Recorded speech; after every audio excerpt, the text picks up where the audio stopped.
저는 아버지는 김지율 목사님을 축복해 주시기를 원합니다. 귀한 가정에 은혜와 평강을 내려 주옵소서. 오늘 우리 이제 주민교회 수요예배에 함께하는 귀한 성도님 이 시간도 생명의 말씀으로 축복하시고 은혜와 진리 가운데로 인도해 주옵소서. 이 시간 주님과 교통하는 복된 시간, 은총의 시간 되게 해 주옵소서. 최대한 교사를 축복해 주시고 날마다 동행해 주시고 복된 일로 인도해 주옵소서. 날마다 우리 예수님과 동행하며 이제 하나님의 힘주심과 은혜 속에서 승리하게 하시고 그가 누구보다도 복되고 이제 보람 있는 길을 갈 수 있도록 하나님께서 그의 길을 인도해 주시고 주장해 주옵소서. 주의 종과 여중이 또 감사함으로 힘을 드리며 이 시간도 주님의 거룩한 뜻을 선포하기를 원하고 하나님의 거룩하신 이제 뜻과 섭리를 이루어드리는 도구로 영광 돌려드리기를 원합니다. 받아 주시옵소서. 축복해 주시옵소서. 온라인으로 예배하는 성도들 어디에서 예배하든지 이제 하나님의 임재를 경험하게 하시고 하나님께서 말씀을 통해 거룩한 뜻을 깨닫도록 성령님 함께 하시고 은혜 주옵소서. 아버지 하나님 이제 내일 아버지 영국으로 유학을 떠나는 이제 하연이와 또 그의 뒤를 보살피기 위해서 함께 가는 강민석 권사님에게 함께 해주시고 귀한 은혜로 함께 해주옵소서. 동행하여 주옵소서. 예수님의 귀하신 이름으로 간절히 기도합니다. 아멘.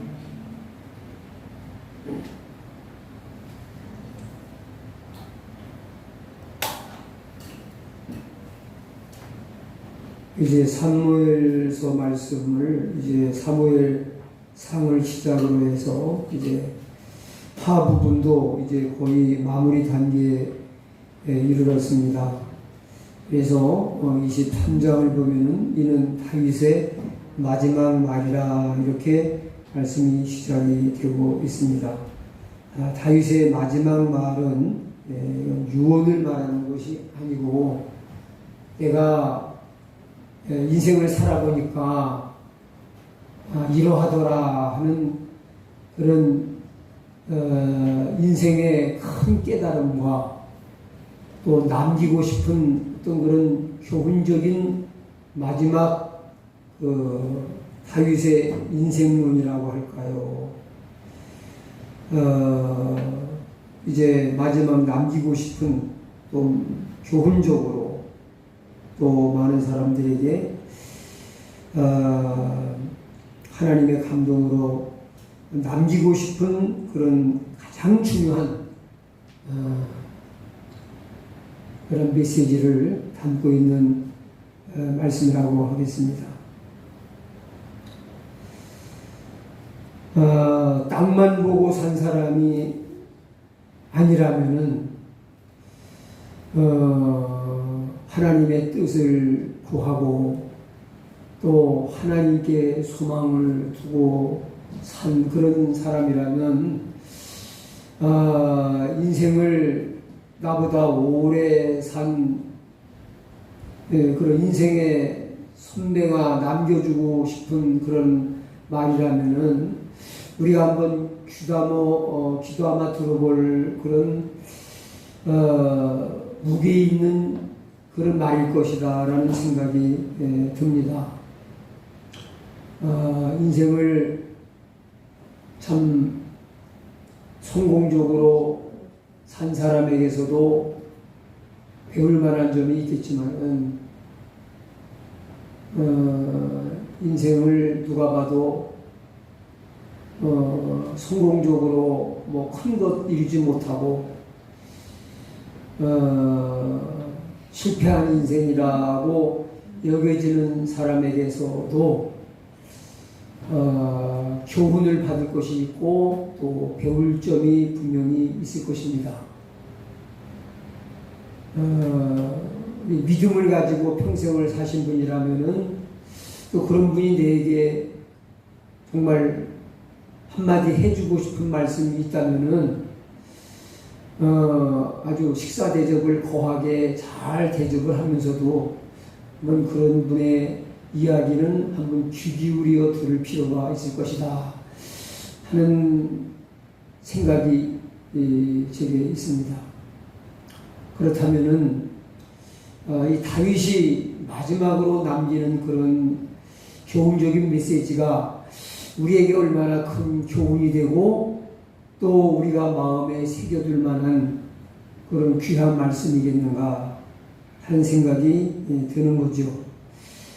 자, 이제 마지막 말이라고 하면서 처음 꺼낸 말이 뭐였습니까?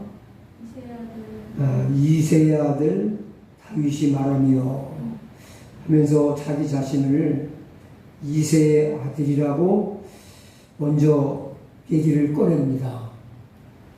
다윗은 이새의 아들이라는 것을 성경을 조금 아는 분들은 다 알고 있습니다.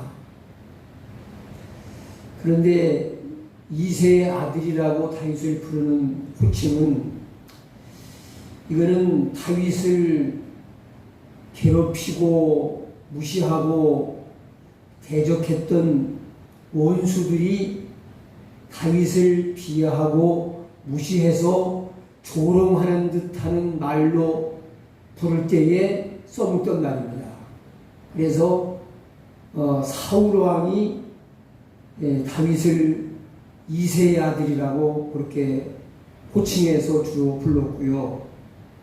또 그 나발이라고 하는 인물이 성경에 나옵니다.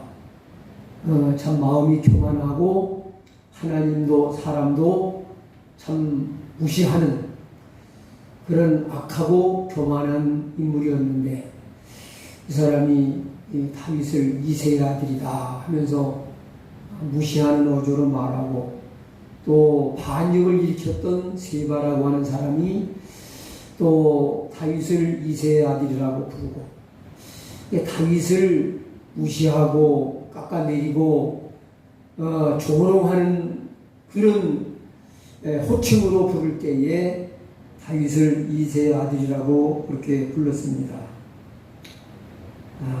자기를 이새의 아들이라고 부르고 있는 것은 나는 가문도 좋지 않고 내세울 것도 아무것도 없고 참 비천한 가난한 농부의 아들이었다 하는 자기의 비천한 신분을 드러내고 있는 것입니다. 자기의 약점을 드러내고 싶은 사람이 있을까요?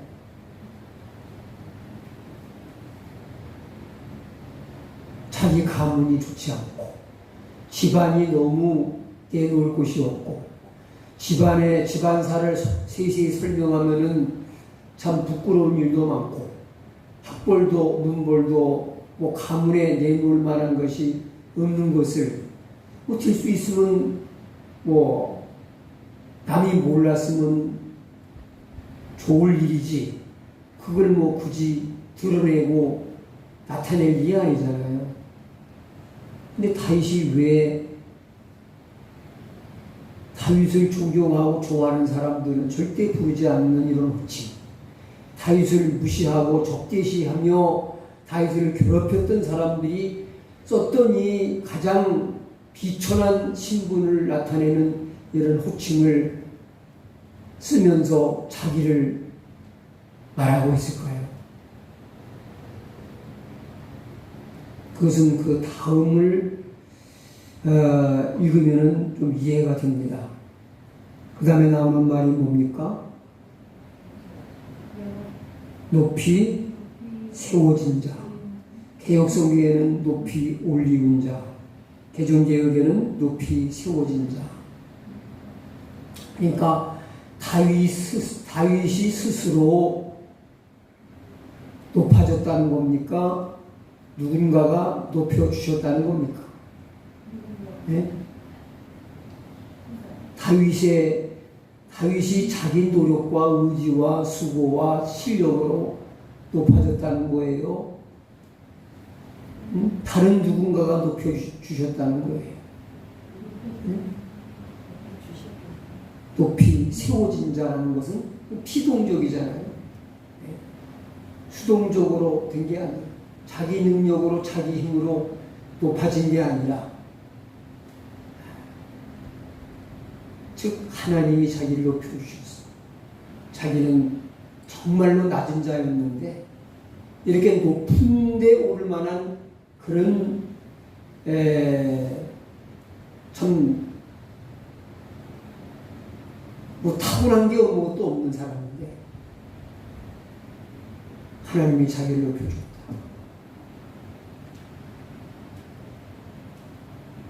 내 스스로 힘과 능력으로 높은 사람이 된 것이 아니라 하나님이 나를 높이 들어 올려주셨다. 나를 높은 자리에 세워주셨다 하는 것을 말하고 있는 거죠. 자기는 본래 높은 자, 본래 그렇게 뛰어나고 좋은 신분을 가진 사람이 아니었다는 것을 말하기 위해서 자기의 비천한 신분을 말하고 있는 거죠. 이거 뭡니까? 하나님을, 자기를 높여주신 하나님을 높여드리기 위해서 자기의 낮음을 자랑처럼 이야기하는 거예요.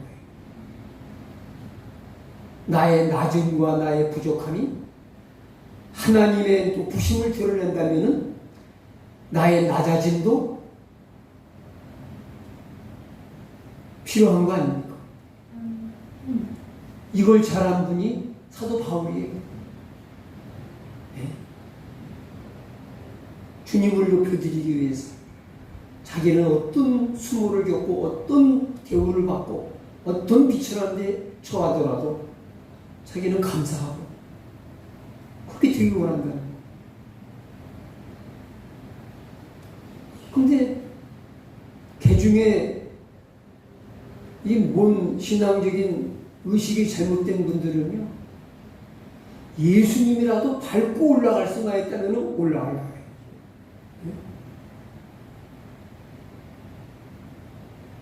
예수님이 나를 밟고 나로 인해서 높임을 받아야지, 내가 예수님을 밟고 올라서서 내가 잘났다고 우쭐대고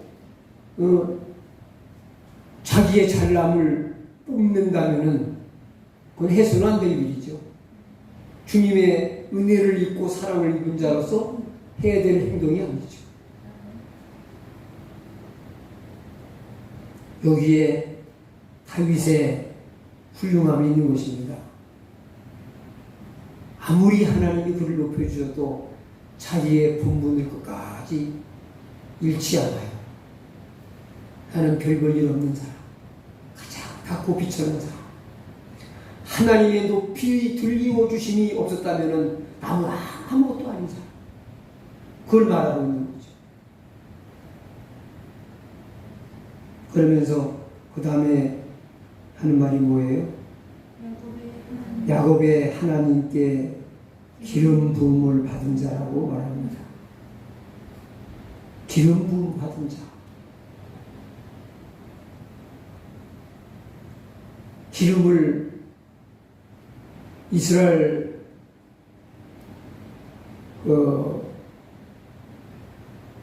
이스라엘의 구약 역사 속에 보면은 제사장이, 선지자가 누구에게 기름을 붓습니까? 제사장, 왕, 선지자에게 이제 직분을 부여할 때 기름을 붓습니다. 선지자나 제사장 마음대로 붓는 것이 아니라 하나님이 허락하신 사람에게 붓는 거죠.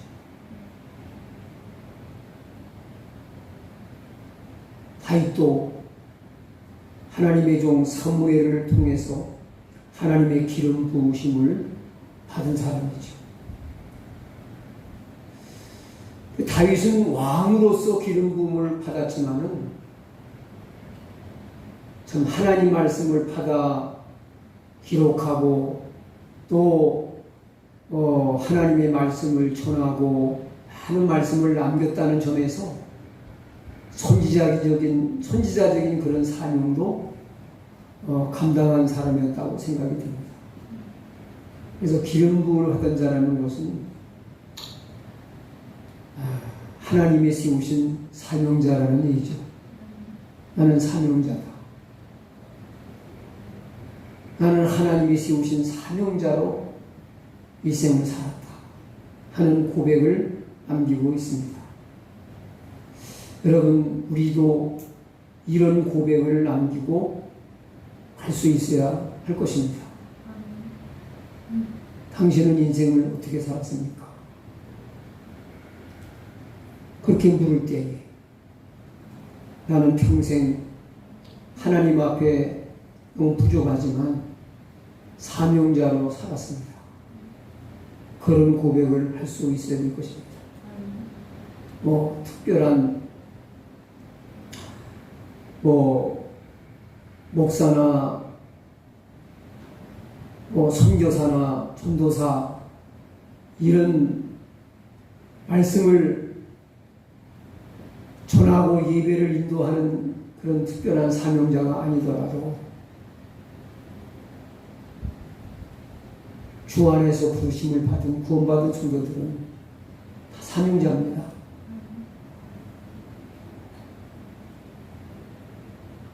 그 중에는 제게는 특별한 직분이 없기 때문에 사명자가 아니라고 생각하고 사는 사람들이 많아요.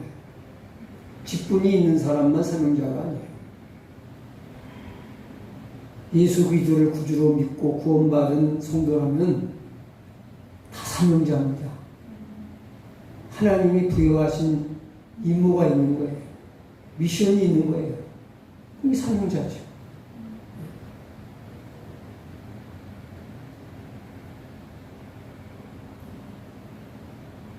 그런데 누구로부터 기름 부음을 받은 자라고 얘기해요? 야곱의 하나님께로부터 기름 부음을 받은 자다. 왜 하필 야곱의 하나님입니까?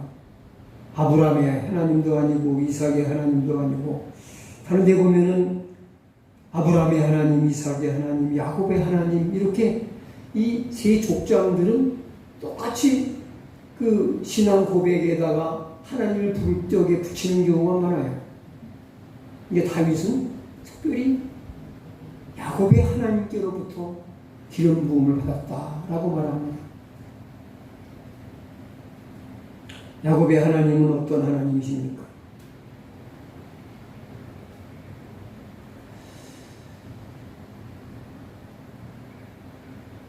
야곱이 에서와 야곱을 비교해 볼 때 쌍둥이 형제잖아요. 그리고 순리대로 인간의 어떤 순리대로 아브라함과 이삭을 통해서 아브라함에게 주어진 하나님의 축복이 이제 이삭에게 이어지고, 그 이삭의 축복이 사실은 에서에게 가야 맞는 거잖아요. 그런데 왜 야곱이 그 복을 받습니까?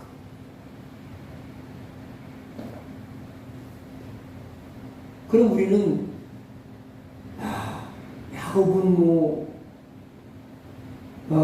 하나님이 주시는 그 축복이 귀한 줄 알고 열심히 사모하고 에서보다 믿음이 좋아서 이런 인간적인 것을 가지고 많이 설명을 합니다. 야곱이 신앙적으로 훌륭한 점, 이런 것들을 얘기해요. 근데 보면은 인간적으로 야곱이 훌륭할 거 하나도 없어요. 에서와 비교해 볼 때 훌륭해요.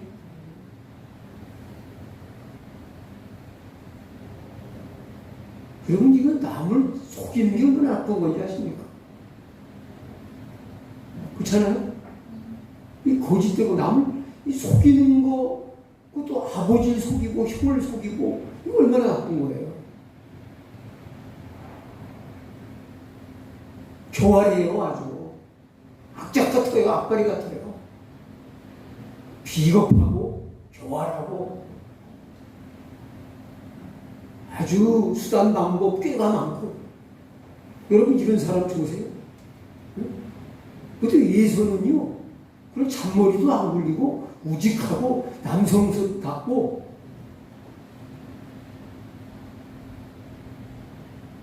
그런 이중적인 게 없어요.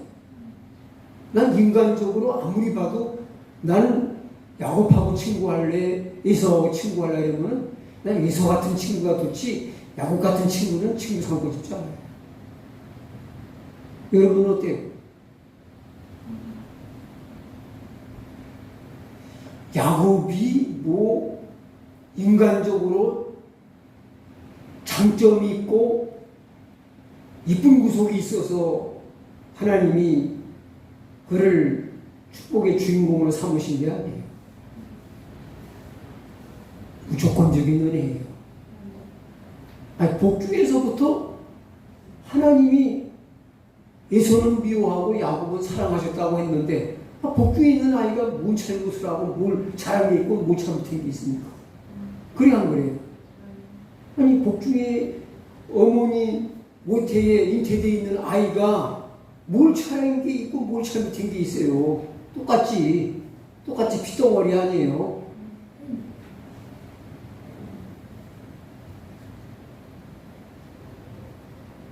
본래 야곱은 인간적으로 볼 때 정말 얄미운 사람이에요. 아주 얍삽하고 교활하고 아주 요즘 세상은 아마 잘 살 거예요. 아주 야곱 빠진 사람이에요.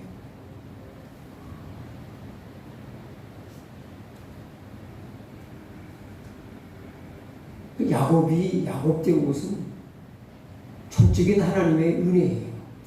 그러니까 전혀 감이 안 되는 사람도 하나님이 그 인생에 개입하셔서 하나님이 만들어 가시면은 결국은 복된 그릇으로 만들어진다는 걸 보여주고 있는 거예요. 그러니까 사명자 야곱의 하나님께로부터 사명을 받았다는 얘기는 뭐냐면요. 하나님은 사명자가 될 만해서 사명자로 쓰시는 것이 아니라 사명자가 될 만한 사람이 못 되는 사람도 하나님은 만들어 쓰신다는 거예요. 그러니까는 우리는 나의 부족함을 안다면은 부족함을 인정하고 부족한 것만큼 하나님을 더 의지하면 하나님은 오히려 부족함을 모르는 게 문제지 부족함이 많은 사람을 더 쓰시기를 기뻐하세요.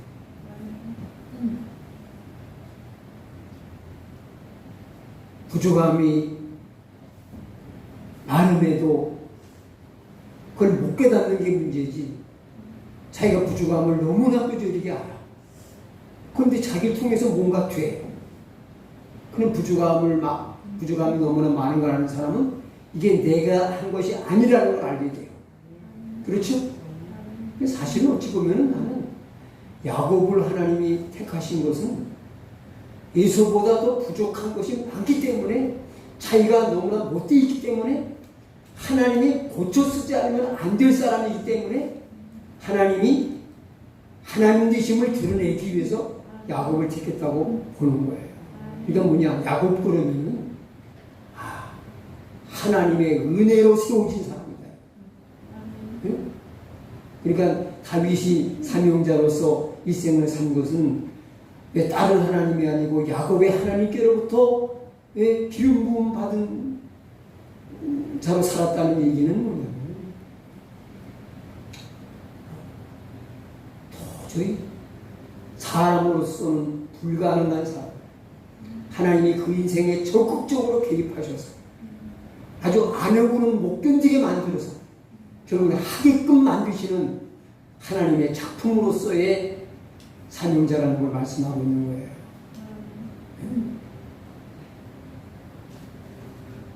그러니까는 나의 사명자 되면 나의 나됨은 하나님의 은혜다 하는 것을 지금 고백하고 있는 거죠. 내가 하나님의 높이 들게 주신 기름 부음 받은 왕으로서 사명자로서 이만큼이라도 산 것은 나의 나됨이 있지 않고 하나님의 은혜로 말미암은 것이다. 하나님께로부터 은혜다.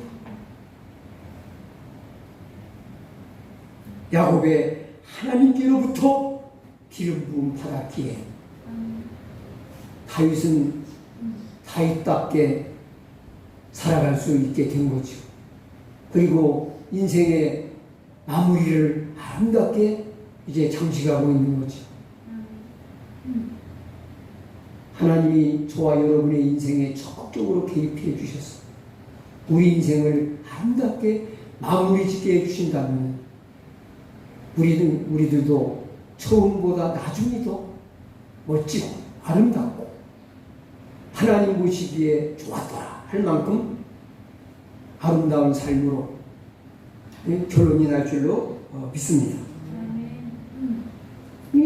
다윗의 고백 한마디 한마디 속에 뭐냐? 난 하나님의 특별한 은혜를 받았잖아. 내게 하나님의 은혜 주심이 없었다면 자기는 내 놈을 꽃도 자랑할 것도 아무것도 없는 사람이었다는 것을 솔직히 고백하고 있는 거예요.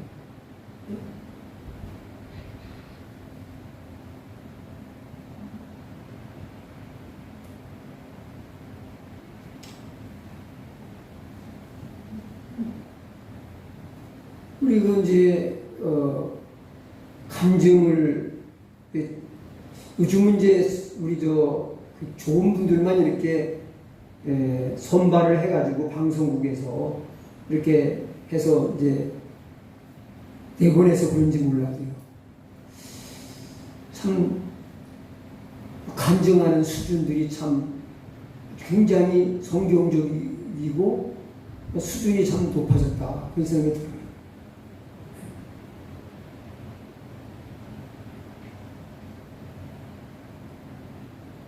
간증 다 듣고 나서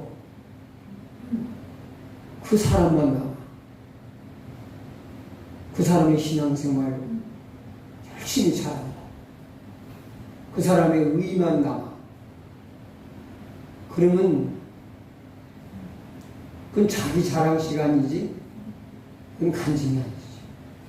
하나님이 나에게 어떤 은혜를 부어주셔서 나는 이렇게 붙잡고 없는 사람인데 하나님이 작은 나를 통해서 이렇게 큰 일을 이루시고 아름답고 의미 있는 일들을 이루셨다는 나를 통해 하나님이 일하신 것을 말해야지 그게 간증하는 거예요.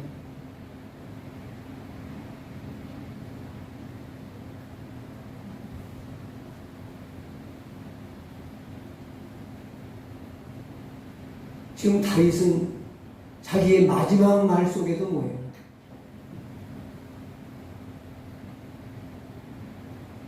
자기의 부족함을 드러내면서 부족한 자기 통해서 하나님이 어떻게 일하셨는지를 아주 이 한 절 속에 간단하게, 이 두 절 속에 간단하지만 이걸 설명하려면 참 더 자세히 더 깊이 설명할 시간 없습니다만은 참 구구절절히 다윗의 하나님을 높여드리고 하나님이 하신 일을 드러내고자 하는 그 진솔한 마음이 그대로 묻어나고 있는 것입니다. 그 다음에 이제 그 1절 마지막 부분에는 또 뭐라고 말합니까? 이스라엘의 노래 잘하는 자가 말하도다. 이스라엘의 노래 잘하는 자가 그건 누굴 말하는 거예요?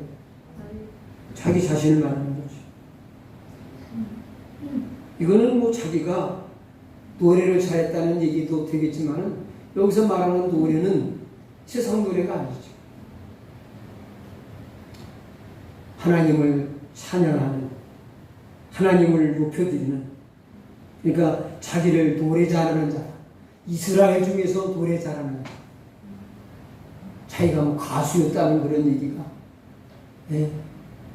목이 아주 그 고운 목소리를 내가지고 아주 노래를 멋지게 잘하는 그런 가수였다는 걸 잘하는 것이 아니라 이 노래 잘하는 자라는 얘기는 자기는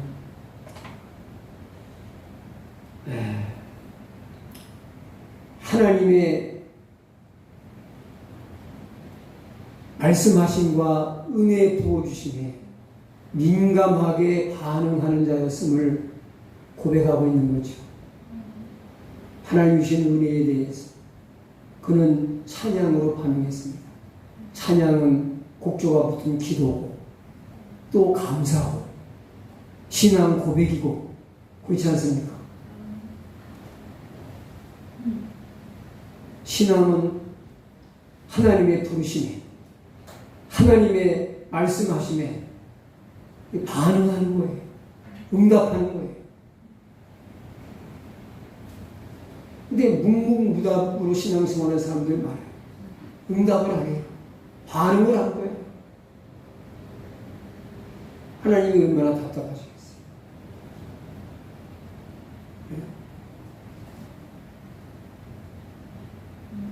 반응을 안 보이면 우리 사이 대인관계 속에서도 문자를 해도 답도 없고 전화를 해도 안 받고 편지를 정성스레 써도 아무 답이 없고 무반응으로 나가면 소통이 이루어질 수 있어요. 관계가 성립될 수 있어요. 관계가 성립이 안 돼요. 인간관계가 성립이 안 돼요. 친했던 사람도 이렇게 무반응으로 나오면 완전히 반응을 전혀 안 보이게 되면 포기하고 말아요. 당신하고는 대화가 안 되는 거예요. 할 수 없군요. 하고 포기하고 말죠. 다윗이 잘 하나님 앞에 찬양으로 이 찬양으로 반응하는 것은 굉장히 적극적으로 반응하는 거죠.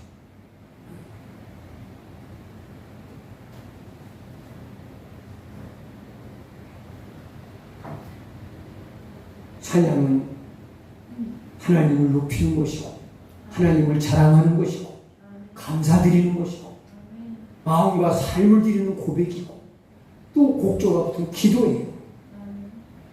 나는 노래를 잘하는 사람, 나는 하나님께 기도로 산 사람, 감사로 산 사람, 그분을 높여드리는 감사의 노래로 산 사람. 저도 여러분도 이런 고백을 할 수 있으면 좋겠습니다.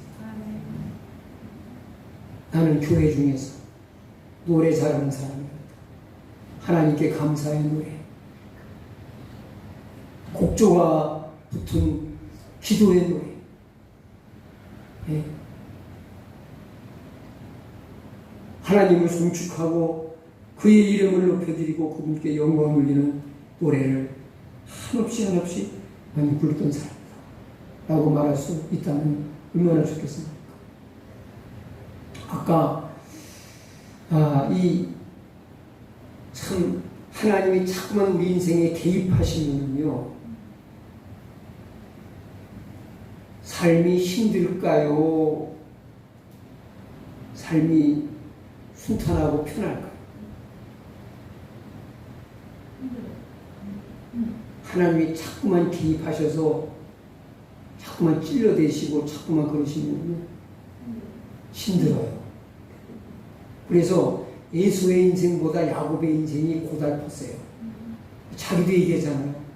자기 인생은 너무 고달팠다. 자기 나그네 인생길은 누구보다 고달팠다는 거예요.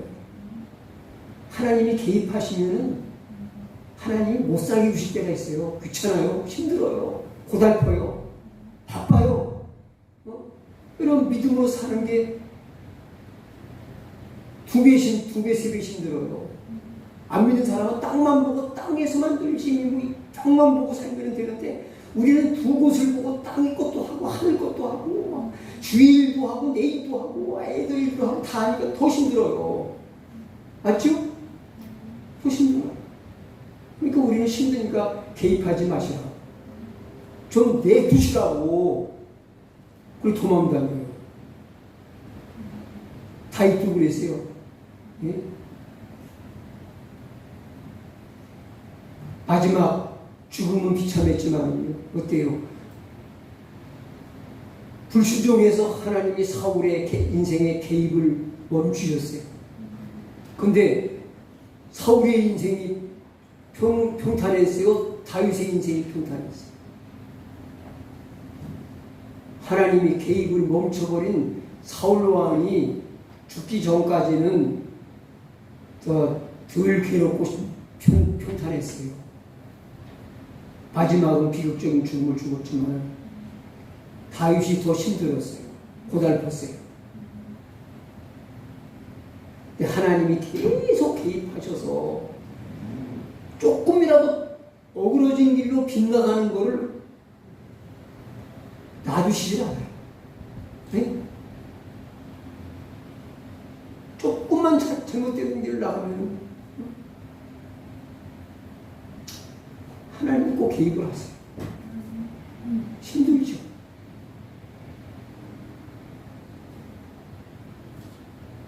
근데 두 사람의 이야기 속에서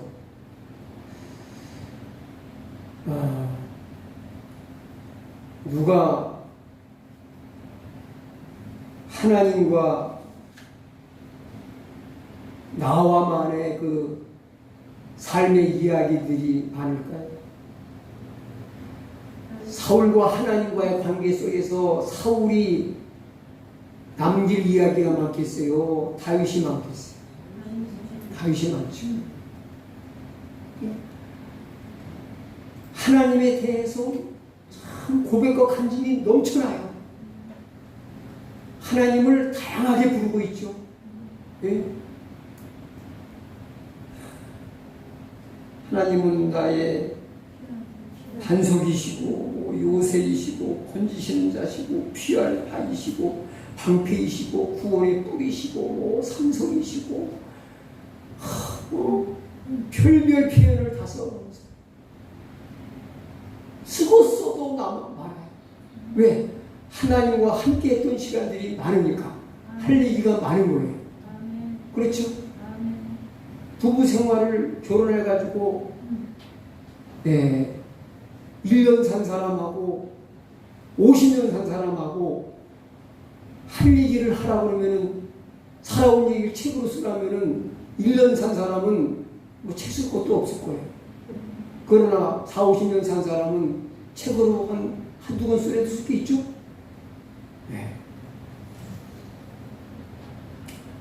사람과 함께한 시간은 지지고 볶고 힘들고 괴롭지만 하나님과 함께한 시간은 지내놓고 보면은 그 시간이 정말 복된 시간이에요. 행복한 시간이에요. 하는 걸 알고 감사하게 되는 거죠. 찬송하게 되는 거죠.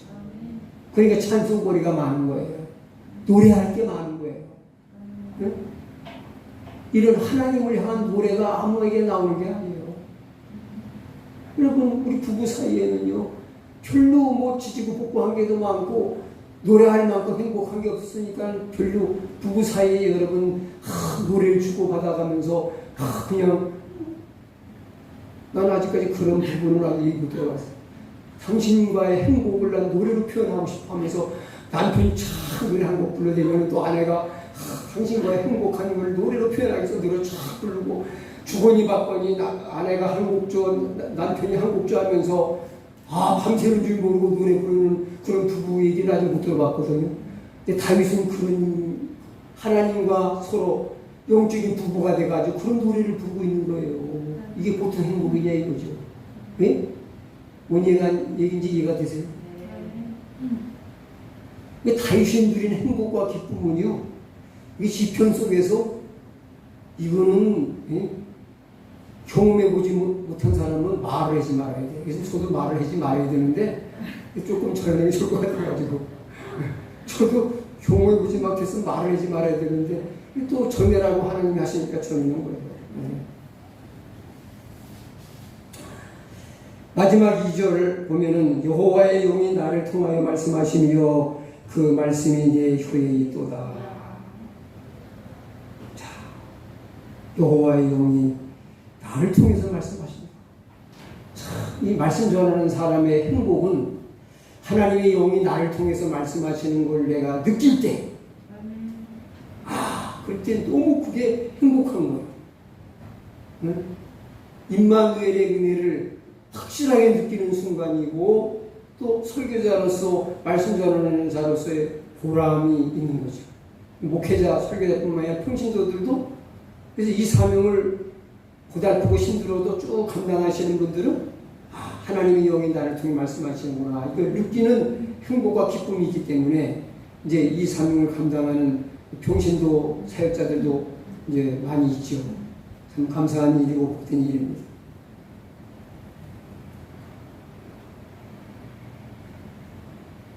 그 말씀이 내 혀에 있다고 하는 것은 제일 길이 잘 안 들여지는 게 이 혀라 했잖아요.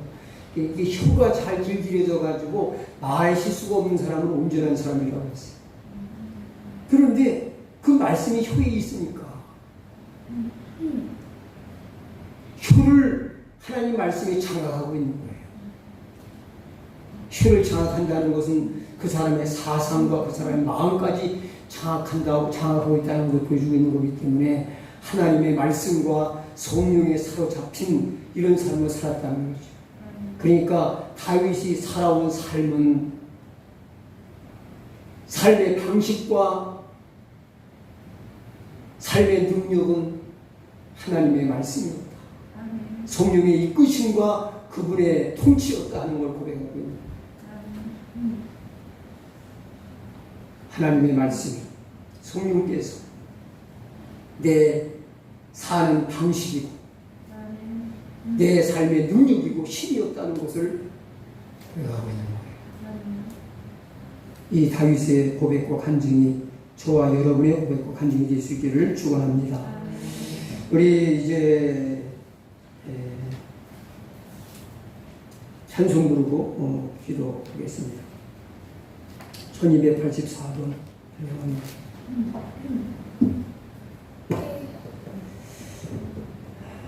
1284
나의 맘께 그 뜻을 서